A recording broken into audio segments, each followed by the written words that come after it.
Hey you guys, today we are going to do a review for Star Wars Bad Batch episodes 3, 4, and 5 coming up next.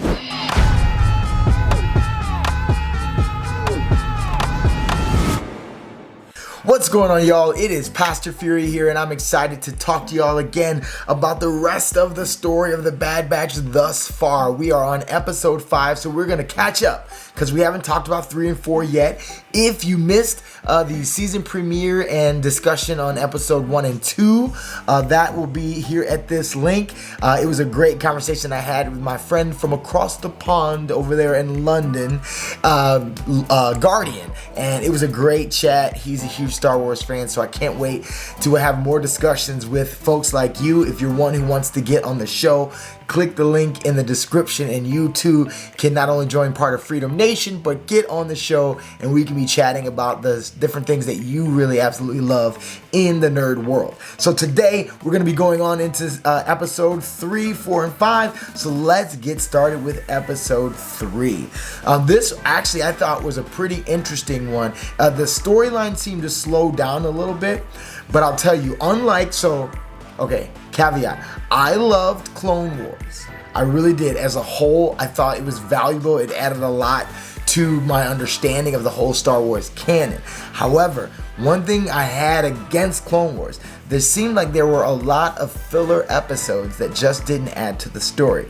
So far, I don't have that experience with Bad Batch. While the story seems to slow down on episodes, maybe like episode 3, I think it actually continues to bring forward the story. So today we're going to talk about 2 elements that I really appreciated from episode 3. So loyalty. There's this conversation of loyalty and different ways that loyalty comes about and how it operates, and then this understanding of redemption and who or what is redeemable and who isn't. So firstly, I thought there was this really interesting way that they kind of pull apart the concept of loyalty in episode 3 here. So first of all, big picture, I appreciate the way that they are diving a little bit deeper into kind of the character understanding of characters like Omega and Crosshairs. And those two are one of the examples of loyalty that I think they demonstrate kind of, juxtaposed to one another in this episode. So you have Omega, who's trying to demonstrate that she has great value for the team. There's this sense there's people trying to prove themselves, as a part of this loyalty. So Omega's trying to prove her loyalty to the team and her value that she can bring to the crew of the Bad Batch. And she definitely does that. But what is her loyalty based on? It's based on love and appreciation, her gratitude for being accepted in, and a desire to demonstrate belonging. And that, I think, is a healthy place that loyalty can come from. The same loyalty that one might have for their family and wanting to pay them back for all that they've done for them. So it's a beautiful thing in the loyalty we see demonstrated in Omega, which is a love-based loyalty. Then you've got the character like Crosshairs. Crosshairs, man, that guy is hardcore.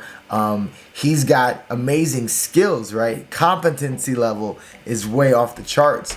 But his character seems to be broken and really, really broken. And there's even a thought of, what can be done with Crosshairs, almost other than to just try to shut him down and stop him. But what we see in his type of loyalty is kind of explored a little bit more as Tech is even looking into the tech behind his loyalty, which is in the inhibitor chip. We see Tech trying to understand how it works and to what level it's still functioning in them. And then we have seen in the Empire them amping up his inhibitor chip in Crosshairs and really getting the most out of that and ramping him up to the max so that they're getting the most loyalty out of this guy who is all about good soldiers follow orders. That loyalty. So he's making it seem like it's based on being a good soldier, but for him it's simply based on the programming. So you've got love-based loyalty in Omega. You've got programming-based loyalty in Crosshairs. And what's interesting is that one guy, what's his name, like Rampart, the one who's talking to what is it, Grand Moff Tarkin? I don't even know if he's a Grand Moff at this point. Admiral Tarkin.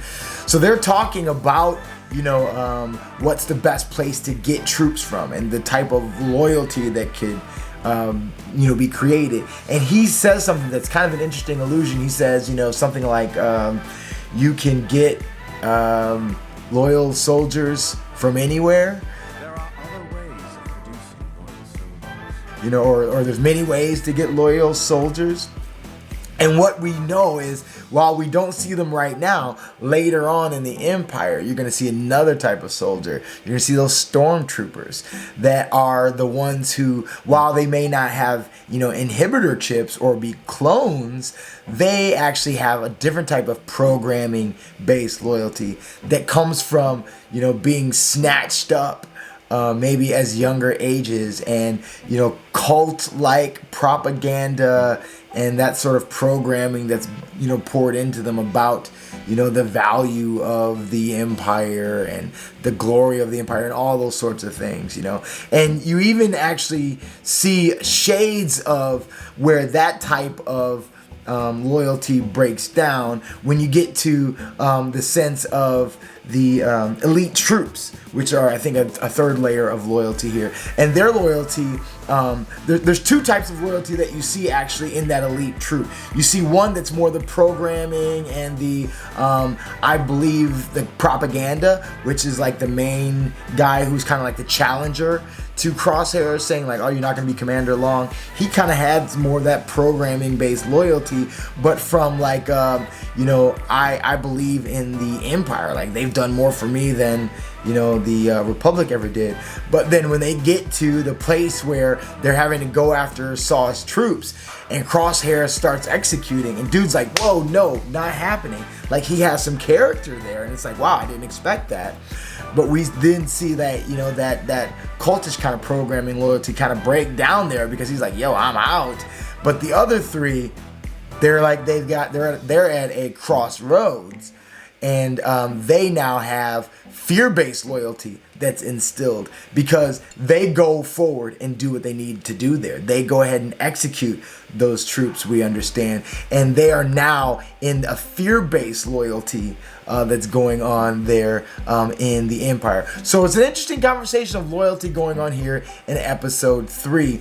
And then you have, lastly, a thing that I think is going to continue to be played out, and I love this theme because as a Christian, it's been the theme of my story. It's a story of redemption. And like, there's this sense in which we all look at Crosshairs and we're like, oh, he was so dope, but like, he gone. Like, he is definitely dark side and then some. But then, you know, you hear people like Omega and even Tech alluding at like, it's probably just his program. It's probably just the chip that is the reason why he's gone dark. So this understanding of like, maybe if we can somehow break down the functionality of that chip, that we can win our brother back onto the squad, you know. And Hunter has that innate heart of a leader, of like, I care about this dude and I don't want anybody left behind. He should come with us. He should be with us. And I'm angry at myself that I left him behind. Like, that right there is the heart of a leader. That despite how far gone he seems, that he's like, I'm still, even though we're doing this mission, and there's still a piece of me that is desiring to pursue him and see him brought back into the fold. So, super dope stuff. If you guys have your own thoughts about episode 3, what were some things that you saw in there that maybe I didn't pull out? Go ahead and leave those replies below. And if you're liking this so far, don't forget to let me know by hitting the like button, subscribe so you can catch more videos. And now let's keep it rolling. Episode 4.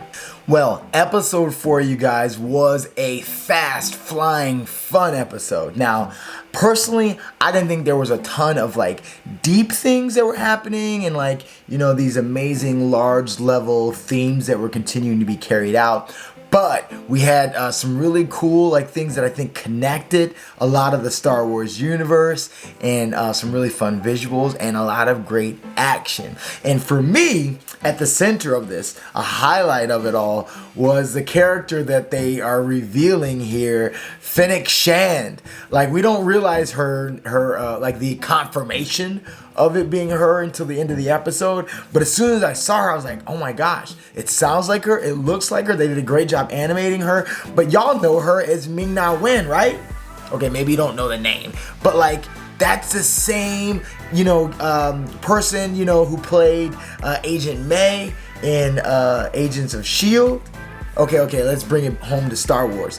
She's in The Mandalorian, you guys. Remember when Mando meets this, bounty hunter, and ultimately at the end of the last season of Mando, that she was a part of helping Baby Yoda escape with, Boba Fett, and right? So we see her now as a younger character, and we recognize she's yet to really develop all the awesomosity that she's got in The Mandalorian, because she ultimately is eluded by the Bad Batch, Hunter and Omega, as she is Fennec is trying to fulfill her bounty mission, being paid off by that double-crossing guy in the hangar. So what's interesting there is this whole scene. I thought when I first saw it, not knowing who she was, I was like, oh, is this somehow supposed to be, like that scene from Attack of the Clones? Like, is this supposed to be there? Like, my brain like suddenly forgot where this story takes place in the timeline, that it really couldn't be there, but I was really thinking, oh, maybe this is that scene where they're in Coruscant in Attack of the Clones, and you've got Anakin trying to protect Padme and go get the assassin that was trying to kill her, and it was a bounty hunter, right? So actually it was really an assassin, but whatever. But it looked so much visually like that, like the lights and the colors of the whole scene, that this town Pantora looked a lot like Coruscant, and then you got these flying vehicles flying through there a lot like you had in Coruscant, except inverse it, right?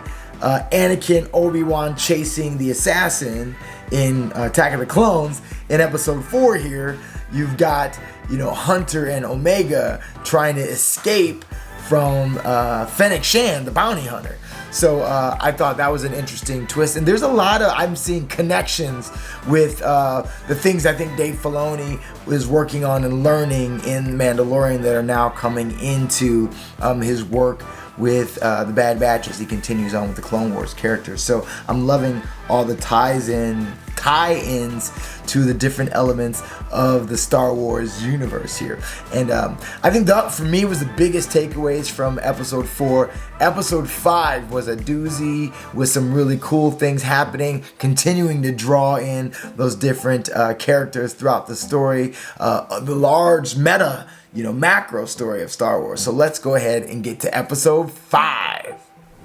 Okay, episode 5 hits, and now we see this awesome kind of connection, at least in my mind, between the story here of the Bad Batch and the story of Mandalorian.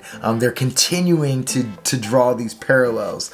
I from the early on story with Hunter and Omega, I was seeing this Mando connection. But the interesting thing is that Hunter and his relationship with Omega is a lot like Mando and his relationship with Grogu, where he was trying to protect him and wasn't sure if he wanted him to be a part of, their crew for his own safety, but he chose him, right? So it's like, okay, we're gonna go this together. And now we're seeing, as they're trying to find out who is this that's after Omega, in order to do that, they have to complete different jobs to get there. And in The Mandalorian, in order for Mandalorian to try to find out how he can connect Grogu back with the Jedi, get him to where he belongs, he had to complete different jobs in order to do that. So I'm seeing a parallel here with the storytelling of both of those. And what's really cool here is with this job that they're on, you're starting to piece together another connection, right? Like especially with like the Return of the Jedi and the story of Jabba the Hutt. And I don't remember that weird, I don't know, worm-headed dude that's Jabba's homie. We see him here. At first, we just kind of hear him and we see a close-up. We don't really know. I'll give you some inside story though. I watched it on a TV that has captions because my wife is not a first language or a second language English speaker, so she needs the captions. And it actually told me this person was talking, and I think it said Hutties, and I was like, oh, it's someone from the Hutts. So that already was getting me thinking. So I was looking for it to be similar to one of the storylines. I think it was either in Clone Wars or Rebel, where I think it was like Jabba's kid or something was being kidnapped. I was like, oh, that maybe they're going after his kid or his nephew or whoever that was. And then come to find out, when I saw that beast, being released, I was like, oh, that looks just like that monster. What is that? The Rancor from, Return of the Jedi. Oh, that was Jabba's monster, But I still didn't connect it until they're like, yo, that's Muchi. And I was like, yes, that's what. But what I thought was really interesting, and I think this is where we'll land today, what I thought was really interesting was Wrecker. Like, I don't know, they must have really been trying to demonstrate to us like how brave and hardcore Wrecker is, or how potentially weak the rest of. So like it's weird. The rest of the bad guys, what were they called? The Zangarians, whatever. The cat people. How the rest of the cat people were really looking kind of weak. They had all their weapons and their whips and stuff, and getting tossed around by this Rancor. And then Wrecker, he's like, oh yeah, you just got to demonstrate dominance. Okay. And he just goes and like, he's having, this wrestling match with this freaking Rancor that, we see Luke Skywalker at the height of him being a Jedi, like having a little bit of difficulty with. But like Wrecker's just like, yeah, he's just pounding, throwing blow for blow with this beast. Granted, the Rancor is he's definitely much younger at this point. So I don't know, maybe he grows and becomes a much bigger beast, I imagine, because he definitely looked small at some point. So maybe it's baby Rancor, I don't know, Rancor Jr. So I thought that was interesting. I do love that it does continue to flesh out some of these characters like Wrecker and let us see like how brave and bold this dude is. And clearly, as you look at his scars and stuff, it doesn't always work out for him, but whatever. Either way, I'm loving that they're not just keeping the Bad Batch in their own little world, but they're actually continuing to add value with this story by pulling from and drawing connections. Like, oh, are these elite troops? Is that supposed to be like the Death Troopers that are coming? Is this alluding to the loyalty coming out of those characters? And like, oh, what about, Fennec Shan's character and how this is going to play into the whole Mandalorian storyline and, the chain code and all that stuff. They're doing a really good job now of making it feel like an integral part of the entire Star Wars universe. So I'm digging it. I'm down for it. I hope you've been enjoying it too. And as I said before, if you are liking this, make sure you hit the like button. If you want to catch more of these, make sure you subscribe. If you want to be on the show, make sure you fill out the quick little form and you can be part of Freedom Nation and get on here on the show with me next time. And until then, I can't wait to see you guys back here again on Free to Play Entertainment, where I help you live with conviction, play with passion, and faithfully have fun. Peace.